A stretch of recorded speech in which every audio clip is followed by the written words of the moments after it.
బుద్ధం శరణం గచ్చామి, ధర్మం శరణం గచ్చామి, సంఘం శరణం గచ్చామి. ఇప్పటికి ఎవరి గురించి మాట్లాడుతాం మీకు అర్థమైపోయింది. సాక్షాత్ బుద్ధ భగవానుడు అంటే అవతరించిన రోజు వైశాఖ పౌర్ణమి. ఈ వైశాఖ పౌర్ణమి ఆయన జీవితంలో చాలా సంబంధం ఉందని చెప్పాలి. ఆయన జీవితం మొత్తంలో 3 సార్లు వైశాఖ పౌర్ణమి అనే పర్వదినం ఆయనలో ఎన్నో మార్పులు తీసుకొచ్చింది. మొట్టమొదటగా ఆయన వైశాఖ పౌర్ణమి నాడు శుద్ధోదనుడు అలాగే మాయాదేవులకి జన్మిస్తే, రెండోసారి ఇంకో వైశాఖ పౌర్ణమి నాడు ఆయన ఒక బోధి చెట్టు కింద ధ్యానం చేసుకుంటుంటే ఆయనకి జ్ఞానోదయం అయింది. అలాగే మూడోసారి అది యాదృచ్ఛికమే కావచ్చు కానీ వైశాఖ పౌర్ణమి నాడే ఆయన నిర్యాణం అంటే చనిపోయారు 80వ ఏట. సో ఆయన జీవితంలో ఈ వైశాఖ పౌర్ణమి నాడుకి అంత విశిష్టత ఉంది. అందుకే ఈ వైశాఖ పౌర్ణమిని బుద్ధ పౌర్ణమి అని కూడా అంటూ ఉంటారనమాట. ఇక ఆయన జీవితంలో కొన్ని విషయాలు చెప్పుకుంటే, ఆయన ప్రస్తుతం భారతదేశానికి నేపాల్కి మధ్యలో ఉన్నటువంటి లుంబిని అనే ప్రాంతంలో కపిలవస్తు అనే అది నగరం అనుకోవచ్చు. అప్పట్లో ఆ నగరంలో శుద్ధోదనుడు అనే మహారాజు, అదే రకంగా మాయాదేవి మహామాయ అనే ఆ ఇద్దరు దంపతులకి పుట్టాడు. ఆయన మొట్టమొదటి సిద్ధార్థుడు అని పేరు పెట్టి అల్లారు ముద్దుగా పెంచారు వాళ్ళంతా.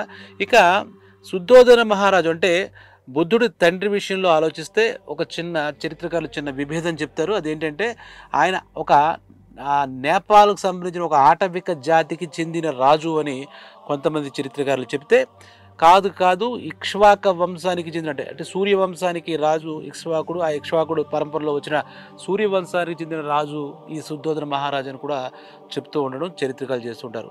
అంటే ఈ చరిత్ర లోతుగా వెళ్ళడానికి ఈయన క్రీస్తు పూర్వం 563వ సంవత్సరంలో ఉద్భవించాడు మన బుద్ధుడు. అంటే అప్పటిదాకా అలా ఉన్న చరిత్రను అలా తీసుకొస్తూ పరిశోధకులు చరిత్రకారులు చెప్పిన విషయాలు తప్పితే ఈరోజు ఇదా అదా అని మనం వాదించుకునే పరిస్థితులు లేవు. అయితే ఆ బుద్ధుడు గౌతమ బుద్ధుడు అంటారు. ఆ గౌతమ అనే పేరు ఎందుకు వస్తుందంటే, సిద్ధార్థుడు యొక్క చిన్నతనంలో, సిద్ధార్థుడు అంటే బుద్ధుడు అని అనుకున్నాం, తల్లి చచ్చిపోతే గౌతమ అనే ఒక స్త్రీమూర్తి దగ్గర ఈయన పెరిగాడనమాట. దానికి గుర్తుగా ఆవిడ మీద ఉన్నటువంటి గౌరవంతో గౌతమ బుద్ధుడు అయ్యాడు. ఆ రకంగా ఆ గౌతమ అనే ఆ మహాతల్లికి కూడా చరిత్రలో స్థానం కల్పించాడు గౌతమ బుద్ధుడు. మామూలుగా అయితే శుద్ధోదన మహారాజు అలాగే మాయాదేవులకి జన్మించాడు. ఆయనకి 15వ ఏటే పెళ్ళి అయిపోయింది. ఆయన యువరాజు, ఆయనకు పెళ్లి చేసి పట్టాభిషేకం చేద్దాం అనుకున్నాడు. 15వ ఏట యశోధర అనే ఆవిడతో పెళ్ళి అయింది మన బుద్ధుడికి, అంటే సిద్ధార్థుడికి అనమాట. అయితే ఆయనకి 29వ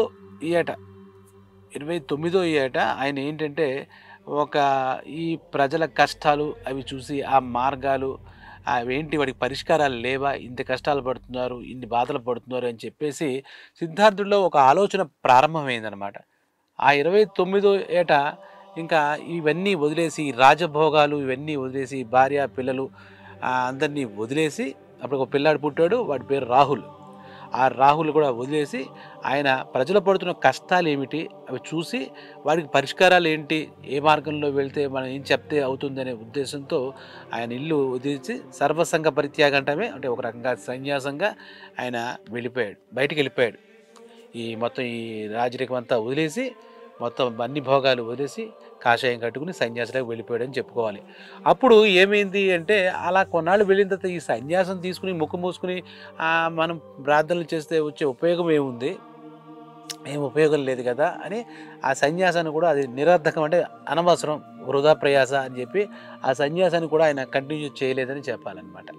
అక్కడి నుంచి చూసుకుంటూ ఉంటే ఆయన జీవితంలో ఒక 35వ ఏట సుమారుగా చెప్పాలంటే ఒక ధ్యాన మార్గం వల్ల ప్రజల కష్టాలు తెలుసుకుని దానికి రిలీఫ్గా సాంత్వన చేకూర్చొచ్చు అన్న ఆలోచనతో ధ్యాన మార్గం ద్వారా ప్రజలు పడే కష్టాలకి ఒక పరిష్కార మార్గం ఇద్దామనే ఉద్దేశంతో ఒక సత్య మార్గాన్ని, ధ్యాన మార్గాన్ని, బౌద్ధ మార్గాన్ని ఆయన కనిపెట్టాడని చెప్పాలి. ఆయనకి ఆ సమయంలో ఏమైందంటే, ఇప్పుడు ప్రస్తుతం బీహార్లో ఉన్నటువంటి గయా ప్రాంతంలో ఒక బోధి చెట్టు, ఆ చెట్టు కింద ఈ ధ్యాన మార్గంలో కూర్చుని ఆ ధ్యానం చేసుకుంటూ ఉంటే అక్కడ ఆయనకి ఎన్లైటన్మెంట్ అంటే జ్ఞానోదయం అయింది. అప్పటి నుంచి ఆయన బుద్ధుడయ్యాడు అని చెప్పి కూడా చెప్పడం జరుగుతుంది. ఇక బుద్ధుడు దేవుడా, ఏమిటి అసలు, మనిషా, గురువా, బోధకుడా అనే ఆలోచనలో కొన్ని చరిత్రకారుల అభిప్రాయాలు, ఆధ్యాత్మిక వేత్తల అభిప్రాయాలు వేరుగా ఉంటాయి. హిందూ పురాణాల ప్రకారం చూస్తే మన విష్ణుమూర్తి యొక్క దశావతారంలో 9వ అవతారం బుద్ధుడు, గౌతమ బుద్ధుడు అని కూడా చెప్పబడుతుంది. అక్కడ ఆ విషయాన్ని పక్కకు పెడితే ఆ బౌద్ధులు అంటే ఆ తర్వాత బుద్ధుడు తర్వాత వచ్చినటువంటి శిష్యులంతా కనుక చూస్తే అంటే ఆయన ఎప్పుడూ కూడా ఆయన వ్యక్తిగత పూజకి అనుమతించేవాడు కాదు బుద్ధుడు. అదే రకంగా నేను దేవుడిని కాదు అని కూడా స్పష్టంగా ఆయన చెప్తున్నట్టుగా ఆధ్యాత్మికతలు చెప్తారు. కాబట్టి మంచిని బోధించి ప్రజలని మంచి మార్గంలో మళ్ళించే ఒక బోధకుడుగా, ఒక గురువుగా ఉండడానికి ఆయన ఇష్టపడ్డాడని కూడా మనకి తెలుస్తోంది ఆధ్యాత్మికతలు చూస్తే. అయితే మరి వాడుకలో బుద్ధ భగవానుడు అంటారు ఇప్పటికి కూడా అందరూ కూడా. ఈ పురాణాల ప్రకారం అయితే విష్ణువు యొక్క 10 అవతారాలు 9వ అవతారం కూడా చెప్తారు. ఇది ఏదైనా నిజంగా ఆయన దైవం సంబూతుడే కావచ్చు, సాక్షాత్ దైవం యొక్క అవతారమే కావచ్చు, ఏదైనా ఒక గొప్ప సన్మార్గాన్ని అందరికీ చెప్పి వెళ్ళాడు. తర్వాత దాంట్లో చాలా డీవియేషన్స్ వచ్చాయి, చాలా గొడవలు వచ్చాయి. అయితే ఈ బుద్ధ మతంలో ఆయన చెప్పిన సూక్తులు ఎన్నో ఈ రోజుకి కాదు ఏ రోజుకైనా అందరూ ఆచరించదగ్గవి. మనందరం కూడా బౌద్ధ మార్గంలో అంటే మార్గంలో అంటే సన్యాసులు అయిపోయి ఇది అయిపోయి బౌద్ధ సన్యాసులు వెళ్ళిపోక్కర్లేదు, కానీ ఆయన మాటలు మటుకు మనం ఆచరించి తీరాలి. అది అహింసో పరమధర్మ, అహింస ఉండాలి, అది ధర్మాలన్నింటిలో కొని పరమధర్మం అని చెప్పి ఆయన చెప్పాడని చెప్తారు ఒక మంచి మాట. ఆ ప్రకారం చూస్తే అంటే ఇందులో కూడా చరిత్రకారులు చెప్పిన అభిప్రాయాలు భిన్నంగా ఉన్నాయి, కానీ ఆయన చెప్పిన వాటిలో ఇది నచ్చకపోయినా మాంసాహారం వద్దు, తీసుకోవద్దు, నిషిద్ధం అనేది బౌద్ధ మతం తీసుకున్న వాళ్ళందరికీ కూడా ఆయన చెప్పినటువంటి ఒక మొదటి మార్గం శాకాహారం తీసుకోండి. బుద్ధుడు అంటే మనకు గుర్తొచ్చేది అంటే శాకాహారం తీసుకోండి, మాంసాహారం వద్దు, జీవహింస చెయ్యొద్దు అని చెప్పినట్టుగా మనకు తెలుస్తూ ఉంటుందన్నమాట.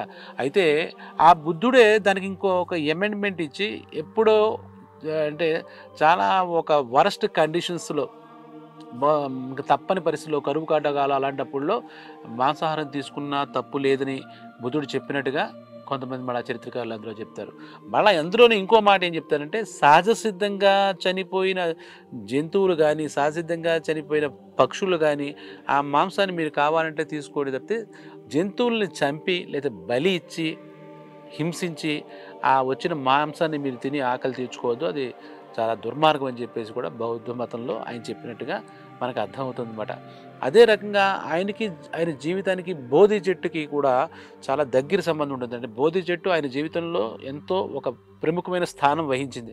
ఆ బోధి చెట్టు కింద ఆయనకి జ్ఞానోదయం అయిందని ఇందాక మనం ఒకసారి చెప్పుకున్నాం. ధ్యాన మార్గంలో ఆయనకి జ్ఞానోదయం అయింది. ఆయన ఏమిటి, ఆయన ఎందుకు భూమి మీదకి వచ్చాడు, ఆయన ఏం చేయాలనేది అక్కడ జ్ఞానోదయం అయిందని చెప్పారు. ఆ బోధి చెట్టు తర్వాత ఒకసారి బేతవనం అనే ఒక చోట ఆయన తర్వాత ఈయన బోధనలన్నీ విని అక్కడ ఉన్నటువంటి ప్రజలంతా కూడా ఆయనకి అట్రాక్ట్ అవుతూ ఆయన మార్గంలో అనుసరిస్తూ వెళ్ళడం సాగించారనమాట. ఆయనకు ప్రధానంగా చెప్పుకోవాలంటే మొట్టమొదట ఇది అయిన తర్వాత ఆనందుడు ఆయన మొదటి శిష్యుడు ఎవరైనా ఉన్నారంటే ఈ బుద్ధుడికి, గౌతమ బుద్ధుడికి ఆనందుడు. ఆనందుడు చేరిన ఒక 4-5 రోజుల్లో చూసి ఆనందుడి ద్వారా తెలుసుకుని ఇంకొక 5గురు వచ్చారు ఆయన శిష్యులుగా చేరదామని. సరే, మంచి మార్గం కదా. ఆ తర్వాత గొప్ప విషయం ఏంటంటే ఒక్క నెల కూడా తిరగకుండానే 1000 మంది శిష్యులు ఏర్పడ్డారు. బుద్ధుడి దగ్గర శిష్యరేఖం చేసి ఆయన మార్గంలో నడుస్తూ ఆయన బోధనలన్నీ వింటూ అవన్నీ ప్రపంచానికి చేరవేయడానికి ఒక 1000 మంది శిష్యులు వచ్చారు. ఆ తర్వాత చూస్తే కనుక ఆ 1000 లక్షలల్లో ఇంకా మాట్లాడితే అన్ని దేశాలకు కూడా విస్తరించమాట. అంటే ఇప్పుడు లక్షలు కూడా కోట్లు అయ్యాయి. అది కూడా ఎందుకు చెప్తుంటే ఇప్పుడు భారతదేశంలో కాకుండా మిగిలిన నేపాల్ కానీ, థాయిలాండ్ కానీ, కాఠ్మండ్ కానీ కొన్ని దేశాల్లో ఈ బౌద్ధ మతం ఇప్పటికీ నేటికి ఉందన్నమాట. ఆయన క్రీస్తు పూర్వం 563 సంవత్సరంలో జన్మిస్తే అంటే ఇప్పుడు 2005 మొత్తం మీద సంవత్సరాలు పూర్తయిన తర్వాత కూడా ఆయన స్థాపించినటువంటి బౌద్ధ మార్గం కనీసం ఇప్పుడు చెప్తే సుమారుగా అంచనా వేస్తే అన్ని దేశాల్లో కలిపి ఒక 50 కోట్ల మంది బౌద్ధ మతానికి చెందిన వాళ్ళు ఉంటారు, బౌద్ధ మతాన్ని అనుసరిస్తున్న వాళ్ళు ఉన్నారని ఒక అంచనా అనమాట ప్రస్తుతం చెప్పాలంటే. ఇక అప్పుడెవరు ఒక ఆనందుడైన శిష్యుడు, తర్వాత 5 శిష్యులు, తర్వాత 1000 మంది శిష్యులతో ఏర్పడ్డారు. అయితే ఇందాక మనం చెప్పుకున్నట్టుగా బోధి చెట్టును మాట మాట్లాడుకున్నాం. ఒక్కసారి బేతవనం చోట ఈయనంటే ఒక చోట కూర్చునేవాడు కాదు, ఆయన లోక సంచారి. మొత్తం ఈ ప్రపంచం అంతా ఎన్ని చోట్లయితే అన్ని చోట్ల కాలినగా తిరుగుతూ శిష్యుని వేసుకుని ఆయన అనుకున్నటువంటి మార్గాన్ని బోధించి ఆయన బోధనలన్నీ అందరికీ తెలియజెప్పి అంటే ఒక సంఘ సంస్కర్తలాగా చెప్పేవాడు అనమాట ఆయన వెళ్తూ వెళ్తూ వెళ్తూ. అక్కడ చాలా ఇంట్రెస్టింగ్‌గా ఉండేది. ఆ బోధి చెట్టు దగ్గర ఈయన ఉంటాడనే ఉద్దేశంతో కొంతమంది ప్రజలు ఆయన చూసి ఆయన్ని పూజించి వెళదామని చెప్పి కొన్ని పూలు, పళ్ళు అవి తీసుకొచ్చి అక్కడికొస్తారు. ఆ టైంలో ఆయన ప్రతిరోజు ఉండే ఆ బోధి చెట్టు దగ్గర ఆయన లేడు. ఎక్కడికో ఇలా బోధలు చెప్పడానికి వెళ్ళిపోయాడు ఈ బోధుడు. ఆ వెళ్ళిపోయినప్పుడు అక్కడ ఏమైందిరా అంటే చూసారు, చూసారు, చూసారు సాయంత్రం దాకా ఆయన రాలే. ఆ పూలు కూడా నలిగిపోయి వాడిపోతాయి కదా! పూలు, పళ్ళు పాడవుతాయి కదా! అవన్నీ అక్కడే పెట్టేసి వాళ్ళంతా నిరాశగా వెనక్కి తిరిగి అంటే ఈ మేము కలవలేకపోయి ఈరోజు బుద్ధుడిని, బుద్ధ భగవానుడిని అని చెప్పి బాధపడి మళ్ళా వద్దాంలే అని చెప్పి వాళ్ళు వెళ్ళిపోతారు. అప్పుడు వచ్చిన వెంటనే ఆయన ఒక మాట చెప్పాడు. ఈ బేతవనంలో మీరు ఉంటారని చెప్పి ఇలా వచ్చారు. మీరు రోజుకొక రోజుకి వెళ్ళిపోతారు కదా గురువుగారు. ఇప్పుడు మరి అలాంటి వాళ్ళకి ఎలాగా మిమ్మల్ని పూజించాలంటే ఏదైనా మీ వస్తువో ఏదో ఒకటి ఇవ్వండి. మీ శాలువానో లేదంటే మీ చెప్పులు, పాదరక్షలు ఇస్తే ఇలాంటి జోళ్ళు పెడితే దాన్నే పూజించి వెళ్ళిపోతారు మీ గురించి వచ్చినటువంటి భక్తులు గానీ, ప్రజలు గాని అని చెప్పి ఆనందుడు చెప్పాడు. అప్పుడు ఆయన అంటాడు, నా అంగాంగాల్లో లేదా నా ఉంగరానికో లేదా నా కిరీటానికో నాకు ఇంకోటో ఇవ్వడం అది కరెక్ట్ కాదు. నేను అలా ఇవ్వలేను. కాబట్టి మీరు ఒక పని చేయండి. బోధి చెట్టుకి పూజ చేసి వెళ్ళిపోమ్మను ఇలాంటివి ఎవరైనా వస్తే. ఆ బోధి చెట్టుకి చేస్తే నాకు అందుతున్నట్టే అని చెప్పేసి ఒక మాట చెప్తాడు. ఆ బేతవనంలో బోధి చెట్టు లేదనమాట. అప్పుడు ఈ ఆనందుడు ఈ భక్తులందరితో కలిసి వెళ్ళి గయలో ఉంది కదా! ఈయనకి జ్ఞానోదయం అయిన బోధి చెట్టు. ఇప్పుడు ఈ రోజు కూడా మనం గయ వెళ్తే ఆయన ఎప్పుడో అన్నేళ్ల క్రితం జ్ఞానోదయం పొందిన ఆ చెట్టు కింద కూర్చొని చాలామంది బౌద్ధ సన్యాసులే కాదు మనలాంటి వాళ్ళం కూడా ఒక రకమైన ధ్యానం చేసుకుని ఆ ధ్యానంలో ఉన్న ఆనందాన్ని మనం పొందొచ్చు అనమాట. ధ్యానంలో ఉన్న శక్తిని మనం ఆవాహన చేసుకోవచ్చు. ఈరోజు కూడా మనం వెళ్ళగలిగితే గయా, బీహార్లో గయా. సరే అప్పుడు ఏం చేశారు ఈ ఆనందుడు ఆ బోధి చెట్టు విత్తనాన్ని ఆ గయ వెళ్ళి అక్కడి నుంచి ఈ బేతవనమైన ప్రదేశానికి తీసుకొచ్చాడు. ప్రజలందరినీ చేసి మొత్తం ఒక వేడుకలాగా ఆనందంగా వెళ్ళి తీసుకొచ్చి దాన్ని అక్కడ పాతారు ఆ బేతవనంలో. ఆ బోధి చెట్టు కూడా ఇప్పుడు మనం చూడొచ్చు అనమాట. బేతవనం ఆ ఊరి పేరు. ఆ బేతవనానికి చరిత్రకారులు చెప్తున్న విషయం ఏంటంటే అప్పుడు అది కోసల దేశం కింద వచ్చినట్టుంది ఆ బేతవనం ప్రదేశం. ఆ కోసల దేశపు మహారాజు కూడా ఆ వేడుకల్లో ఏంటి అక్కడి నుంచి గయ నుంచి బుద్ధగయ నుంచి ఒక విత్తనం తీసుకొచ్చి బోధి చెట్టు విత్తనం ఇక్కడ వేశారు అంతే. సో బుద్ధుడికి బోధి చెట్టు అనేది ఒక ప్రమాణంగా కూడా చెప్పుకోవచ్చు అన్నమాట. బోధి చెట్టు ఆయన అంతలాగా ఆయన జీవితంలో వేసుకుందనమాట.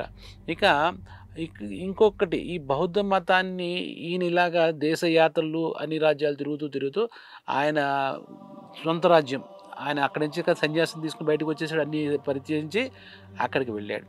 అక్కడికి వెళ్ళేసరికి యథాలాపంగా వెళ్ళాడు. వెళితే అక్కడ వాళ్ళ కొడుకు చెప్పా కదా! కొడుకు పుట్టిన తర్వాతే 29వ ఏట ఆయన రాజ్యాన్ని వదిలేసి వెళ్ళాడు. ఆ కొడుక్కి 7 ఏళ్ళంతా వచ్చింది వయస్సు. ఆ రాహుల్ అనేవాడికి. వాడు కూడా తండ్రి మార్గంలో వెళ్దామని వాడు కూడా ఆ 7 ఏళ్ల వయసు సుమారుగా 7 ఏళ్ల వయసులో మన ఇది తీసుకున్నాడనమాట. బౌద్ధ మతంలో చేరిపోయాడు. తర్వాత బౌద్ధ మతంలో రాహుల్ కూడా ఒక ప్రముఖ పాత్ర పోషిస్తూ తండ్రి మార్గంలో వెళుతూ తండ్రి చెప్పిన బౌద్ధ మత సారాంశాన్ని ప్రజలందరికీ బౌద్ధులకి ముఖ్యంగా బౌద్ధ సన్యాసులకు అందిస్తూ చాలా కాలాలు గడిపాడని ఉంది. అలాగే బుద్ధుడి యొక్క చుట్టాలు ఉంటారు కదా ఆ రాజ్యంలో ఆ చుట్టాలు కూడా ఈయన అనుసరించిన మార్గం వెళ్తూ ఈ బుద్ధుడు స్థాపించిన అనుకోవచ్చు బుద్ధుడు ఏర్పరిచిన ఆ బౌద్ధ మతంలో చేరారని కూడా చరిత్ర చెప్తోంది. అంతేకాదు చాలా ఆశ్చర్యకరమైన విషయం ఏంటంటే బుద్ధుడు యొక్క తండ్రి శుద్ధోదన మహారాజు ఆయన కూడా ఆ అంతిమ వయసులో వృద్ధాప్యం వచ్చిన తర్వాత మరణదశ సమీపించిన తరువాత ఆయన ఆయన కూడా బౌద్ధ మతంలోకి వెళ్ళినట్టుగా మనకి తెలుస్తుంది అనమాట. అంటే కొడుకు స్థాపించిన బౌద్ధ మతంలోకి ఆయన కూడా తీసుకుని వెళ్ళాడని చెప్పి తెలుస్తుంది. అంటే ఈ బుద్ధుడు ఎవరైతే సిద్ధార్థుడు అని అన్నవాడు పూర్వపునామం అయితే బుద్ధుడి కొడుకు అలాగే తండ్రి ఇతర బంధువు అందరూ కూడా బౌద్ధ మతాన్ని అనుసరించి ఆచరించారనే విషయం మనకి స్పష్టంగా తెలుస్తుంది. అయితే మరి మంచి మాటలు ఆయన ఒక మంచి సూక్తి ఒకటి ఉంది ఆయనకి. పనికిరాని మాట 1000 మాట్లాడే కన్నా శాంతియుతమైన పనికొచ్చే మాట ఒక్క మాట మాట్లాడిన చాలు అని చెప్తాడు. మంచి మాటలు చెప్తే ఎవరికి రుచిస్తాయి? రుచించవు కదా!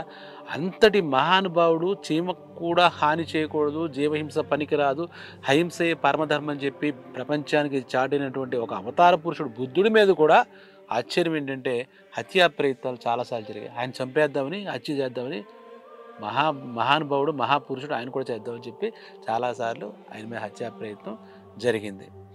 దేవదత్తుడు అనే రాజు 3 సార్లు గౌతమ బుద్ధుడి మీద హత్యకు ప్రేరేపించాడని చెప్పి కూడా మనకి చరిత్ర చెప్తుంది.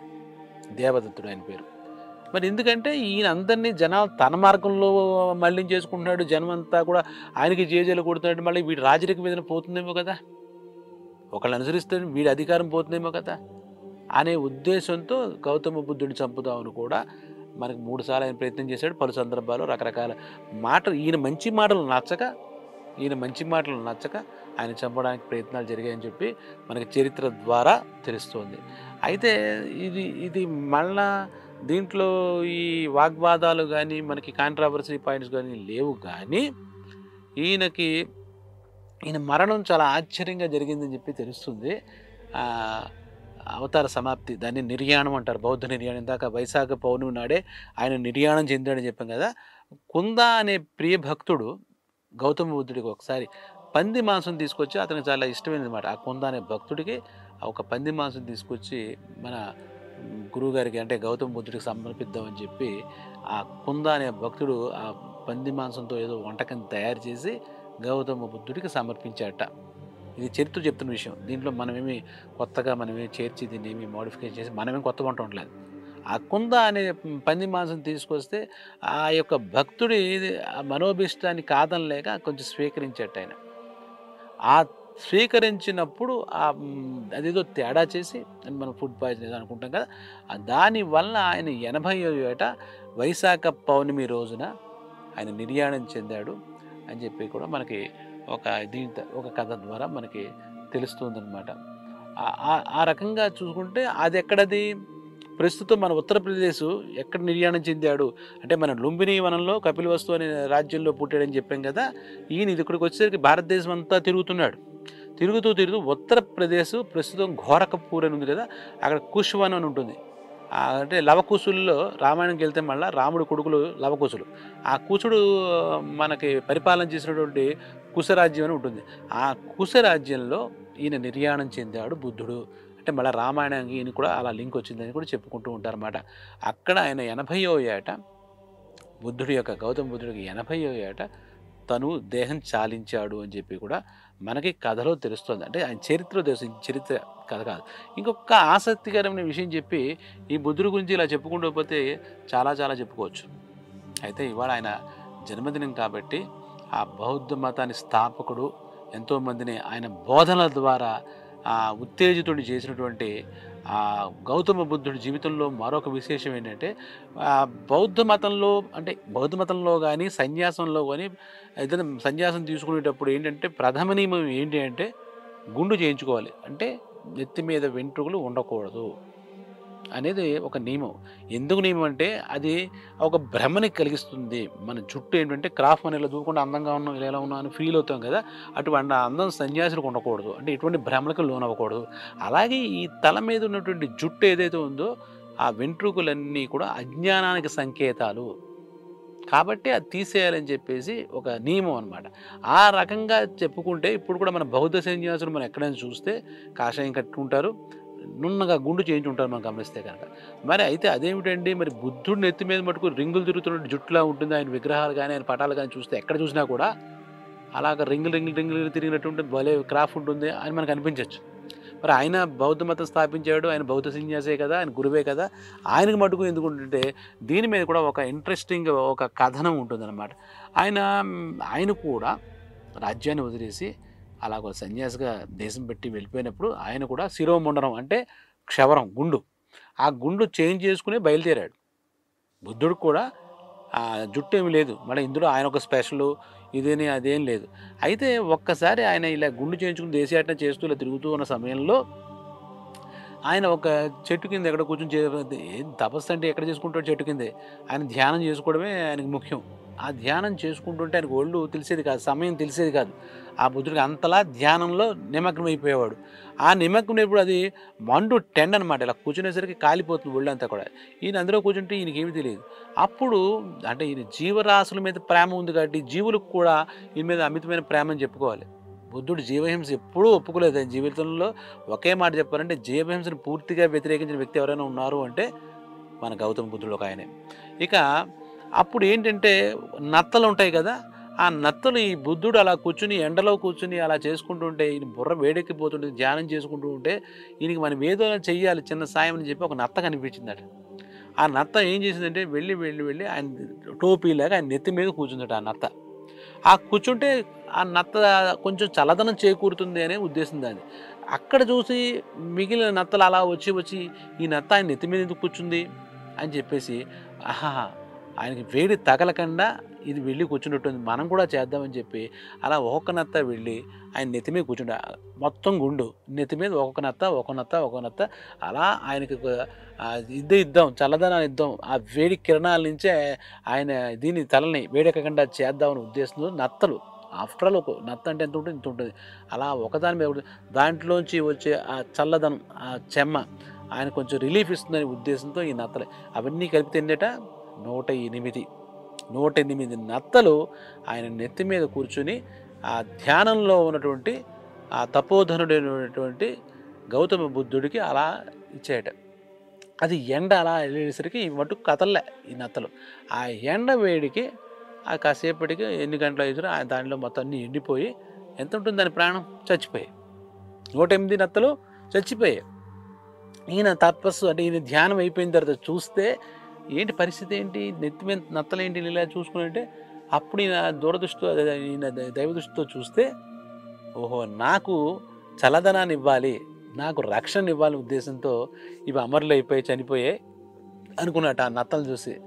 వాటికి నిజంగా నత్తలైతే ఏంటి అల్పజీవులు, అవైతే ఏంటి ఇంత త్యాగదనం వాళ్ళలో ఉందని చెప్పి గౌతమ బుద్ధుడు ఈ విషయాన్ని కూడా శిష్యులందరికీ చెప్తే అప్పటి నుంచి ఆ నత్తలు శాశ్వతంగా అందరికీ గుర్తుండిపోవాలనే ఉద్దేశ్యంతో భక్తులు చిత్రపటాలు కానీ ఆ తర్వాత కాలం చేసిన తర్వాత కానీ ముందు కానీ ఆ శిల్పాలు కానీ ఈ 108 నత్తులు ఆ నెత్తి మీద ఉన్నట్టుగా ఆ బింబాన్ని వాళ్ళు క్రియేట్ చేశారన్నమాట. ఆ విగ్రహాన్ని క్రియేట్ చేశారన్నమాట. అందువల్ల అలా గిరిజాలుగా కనపడే అవన్నీ ఏమిటంటే 108 నత్తలన్నమాట. తప్పితే ఆయనేమో క్రాఫ్ట్ చేసుకుని ఆ గిరిజాల జుట్టు అంట అలాగ ఉన్న వ్యక్తి కాదు ఆయన. ఆయన గుండుతోనే ఉంటాడు. ఈ 108 నత్తల ప్రాణత్యాగానికి ఒక గుర్తింపు శాశ్వతంగా ఉండాలనే ఉద్దేశంతో బుద్ధ భగవానుడు ఇచ్చిన అనుగ్రహంగా దాన్ని పెంచుకోవచ్చు అన్నమాట. మనం ప్రపంచంలో ఎక్కడికి వెళ్ళినా బుద్ధగయలోకి వెళ్ళినా ఏ బుద్ధుడి బొమ్మ చూసినా విగ్రహం చూసినా ఎన్ని అడుగుల్లో చూసినా ఎంత చూసినా కూడా అందుకే 108 నత్తల తాలూకా ఆ రింగుల జుట్టుగా మనకు కనపడుతున్నాడు. సో ఈ విధంగా ఆయన జీవితంలో నత్తలకు కూడా ప్రాధాన్యత ఉంది అని మనం చెప్పుకోవాలి. సో ఇన్ని సంవత్సరాలు అంటే దగ్గర 2,500 సంవత్సరాలు ఇంకా లెక్కలేసుకుంటే చాలా ఉంటుంది కాబట్టి అక్కడి నుంచి ఆ బుద్ధుడు చెప్తున్నటువంటి అహింసో పరమో ధర్మ అని చెప్పాను. అలాగే బుద్ధం శరణం గచ్చామి అంటే బుద్ధుడిని శరణ వేడితే మనకి ఎటువంటి ఇబ్బంది ఉండదు. సంఘం శరణం మన సంఘంలో ఉండే సంఘంలో కలిసిమెలిసి ఉంటే బాగుంటుంది. ధర్మం శరణం గచ్చామి ఎక్కడ ఏ అవతార పురుషుడు వచ్చినా ధర్మాన్ని రక్షించండి అని చెప్తూనే వచ్చారు. సో గౌతమ బుద్ధుడి జీవితం మతంలో మనం చేరామా, ఇప్పుడు మన భారతదేశంలో ఎంతమంది ఉన్నారు ఇవన్నీ పక్కన పెడితే ఆయన అవతార పురుషుడా, దేవుడా, గురువా, ఆయన ఏం చేశాడు ఇవన్నీ మాటలు కూడా పక్కన పెడితే ఆయన సూచించినటువంటి మార్గంలో మనందరం కూడా వెళ్ళి తరించాలి. ఆ విషయంలో ఆయన మాట మనందరికీ శిరోధార్యం అవ్వాలి. గౌతమ బుద్ధుడు అంటే ఏదో తపస్సు చేసుకుంటుంటాడు, మన ఇంట్లో పెట్టుకుందాం విగ్రహం, ఇదేదో మతం చైనాలో ఉందట, ఇంకోటి ఎక్కడో టిబెట్లో ఉందట, ఇవన్నీ అనవసరమైన మాటలు. మన భారతదేశం సుసంపన్నం చేసి మనం అందరం మన పురాణ పురుషులు చెప్పినట్టుగా ఆయన మన విష్ణుమూర్తి ఒక అవతారం అని చెప్పినట్టుగా మనం అందరం భావించి ఆయన మార్గంలో ఆయనే చెప్పాడు నేను దేవుడు కాదు అంటున్నాడు. ఆయన అంత నిస్వార్థంగా నిష్కల్మషంగా నలుగురికి మంచి చేయి వీలైతే అని ఆఖరికి జీవాలకు కూడా మంచి చేయని చెప్పినటువంటి మహాపురుషుడు అవతార పురుషుడు ఆ బుద్ధుడు ఈ వైశాఖ పౌర్ణమి నాడు జన్మించాడు. కాబట్టి ఆ మహానుభావుడికి శతకోటి సహస్ర నమస్కారాలు చెప్తూ సెలవు తీసుకుందాం. బుద్ధం శరణం గచ్చామి, ధర్మం శరణం గచ్చామి, సంఘం శరణం గచ్చామి.